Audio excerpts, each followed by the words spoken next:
From Trinidad and Tobago, the helicopter carrier USS, name unclear, is already in position, accompanied by amphibious assault units and a fleet conducting a maritime blockade. The orders were transmitted directly from Air Force One, and all indications are that the ground operation is officially activated. The United States Marines are ready to advance toward the objective, while the F-35s complete their final checks before takeoff, marking a point of no return. Donald Trump, directly an I. Window to negotiate has closed. Trump left no room for interpretation. The time for warnings is over. The operation includes the USS San Antonio, an amphibious ship prepared to transport troops, tanks, and assault vehicles. In recent days, the soldiers on board conducted live fire drills on the deck. These exercises had a dual purpose: to improve the preparedness of the Marines, to send a direct message to Miraflores, verifying that the ship's weapons, radar, and equipment are functioning. Structures linked to FARC dissidents and the permissiveness of Gustavo Petro's government toward Venezuelan groups like the Tren de Aragua have raised alarms in Washington. There can be no freedom in Venezuela if there is no stability in Colombia, say sources close to the State Department. Therefore, the strategy includes a binational action to neutralize criminal influence in both territories, to cut off financing for the cartel operating from Caracas towards Mexico and Central America. The warfare show disconnection and fear. Intelligence reports indicate he is hiding in one of his bunkers, aware that weekends are the moments of greatest risk for an attack. The idea of a war of nerves is all he has left, while in the Caribbean, the United States military deployment advances unchecked. Analysts agree that Maduro is facing his most critical moment. Escape routes are blocked, and internal negotiations are no longer a viable option. The USS, name unclear, and San Antonio are. Barretts and Delta Force units are responsible for clearing the way for ground forces. Their most likely destination is bases in Trinidad and Tobago, Curaçao, or Aruba, from where they can reach northern Venezuela. In minutes, Colombia, which could have been a support point, was ruled out due to tensions with Petro. This deployment is part of the final preparation phase. It is not about waiting for a big media explosion, but about executing major operations. They are never announced. They just final synchronization. This coordination is the prelude to a devastating blow. The tense calm before the storm. Washington considers that there are no longer any diplomatic avenues. Trump knows this and has said it clearly. The only way out is to eliminate the criminal structures that support the regime. The Gerald R. Ford, another of the fleet's aircraft carriers, is not part of this first phase. Its role will come later. In the stabilization stage after the fall of Maduro's government, the others have no margin. Washington already considers them valid targets within the operation. The situation is irreversible with the green light given by Donald Trump from Air Force One. There are no more negotiations. The operation could begin at any moment, even this very night. All tactical elements are deployed and aligned. The Marine units and special commands are in position. What follows is the execution of a plan that has been in development for months. For U.S. strategists, this is the I.S. Venezuelan dictator Nicolas Maduro has once again verbally attacked the United States, accusing the country of fabricating a new war, following the deployment of the world's largest aircraft carrier, the USS Gerald R. Ford, to the Caribbean. The vessel, a symbol of American naval power, is capable of transporting up to 90 aircraft, a clear demonstration that the United States takes the fight against drug trafficking and authoritarian threats in the region seriously. The deployment of the Gerald, internally, tries to portray the American response as an act of war, ignoring his own role in the destruction of Venezuelan democracy and the impoverishment of millions of citizens. Few nations still recognize Maduro as the legitimate president. The last elections, in 2024, were widely denounced as fraudulent and manipulated, with opposition tallies indicating an overwhelming victory for the anti-Chavista candidate.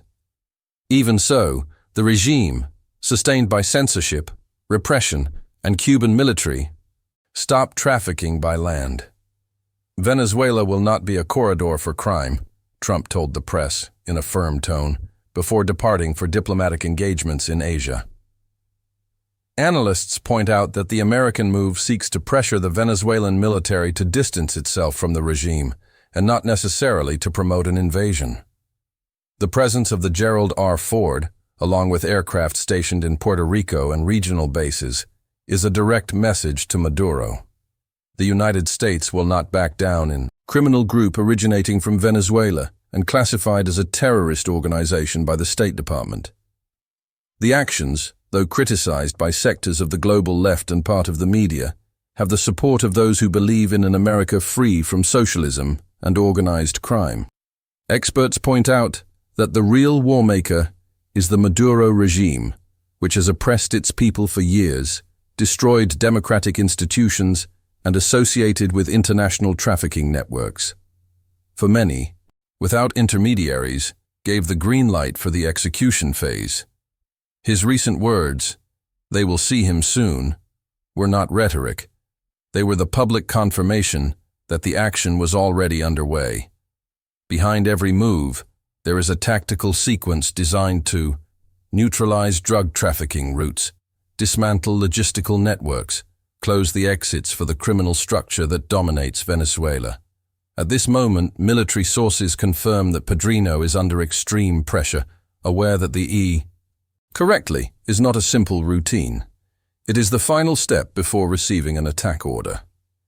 Meanwhile, F-35 pilots performed the last reviews of their systems before entering combat mode. Every protocol is active. Intelligence teams from both the CIA and Southern Command are coordinating in the synchronization that precedes the first move. There is no improvisation. Each actor knows what to do when the definitive signal is activated. Regionally, the tension extends to Colombia. The presence of sanctions imposed by the FARC against Petro, his family, and the Interior Minister are interpreted only as an attempt at containment. The goal is not to punish the Colombian government, but to neutralize its passive cooperation with Chavismo.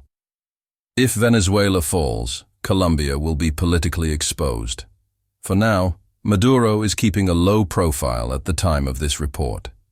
He has not appeared publicly and has delegated military decisions to Padrino Lopez. His recent speeches about psychological, positioned just a few kilometers off the Venezuelan coast, in a silent but imminent maneuver. The scenario is identical to the moments before the capture of Saddam Hussein or the elimination of Qasem Soleimani. Maximum discretion until the first move changes everything. Added to this is an air offensive that is already ready to be executed. From bases in the Caribbean, 4 C-130 Super Hercules aircraft from the Special Operations Command carrying elite teams have taken off. Rangers, green. Happen. Therefore, although the open attack has not yet occurred, everything is already happening. Intelligence, logistics, the strategic occupation of maritime space, and constant surveillance on the objective. At this moment, MQ-9 Reaper drones and P-8 Poseidon spy planes are flying over the region. Their mission is to track the exact location of Maduro and confirm the movements of the Chavista leadership on the ground. Undercover CIA agents provide the human verification necessary for the operation. Seeks not just a political change, but a complete transition that dismantles the network of corruption, terrorism, and drug trafficking established in Venezuela. The objectives are clear: Maduro, Jorge Rodriguez, Delcy Rodriguez, Tarek William Saab, Vladimir Padrino. Among them, Padrino is considered the fragile piece. His betrayal or surrender could trigger an internal fracture if he decides to recognize Edmundo González Urrutia or Maria Corina Machado. Could he ensure his survival? Silent phase. The one of maximum tension before the impact. And although there are no explosions yet, the operation is already alive, advancing in the shadows. Every second that passes brings the decisive moment closer. Maduro knows it, his generals know it, and Washington knows it too. That when the Caribbean sky lights up, there will no longer be any doubt. The order has been fulfilled. United States reacts to the Venezuelan dictatorship. Maduro accuses Washington of fabricating war. The IC. Our Ford comes after the United States conducted 10 airstrike operations against suspected trafficking vessels, part of a broader offensive to weaken the criminal networks linked to the Chavista regime. President Donald Trump has accused Maduro of heading an international drug trafficking organization, a denunciation that echoes intelligence reports and long-standing investigations into the alliance between the Venezuelan regime and Latin American cartels. Maduro, isolated and weakened. Support remains in power by force, while thousands flee the misery created by Bolivarian socialism. According to the Pentagon, the carrier's presence is intended to reinforce the blockade against drug trafficking and dismantle transnational criminal organizations that operate under the regime's protection. President Trump has been clear. The United States will not tolerate Latin America becoming a refuge for dictatorships and drug trafficking routes. We control the sea.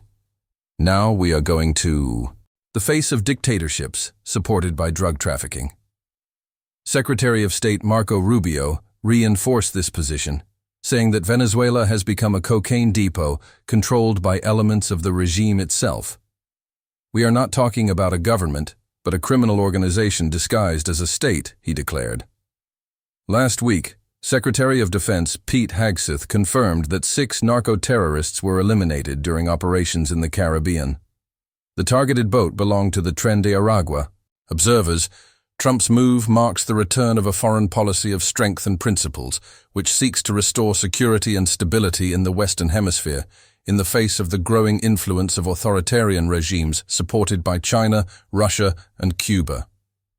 While Maduro tries to play the victim in televised speeches, the world is beginning to realize that what is at stake is not just the future of Venezuela, but the future of freedom in Latin America.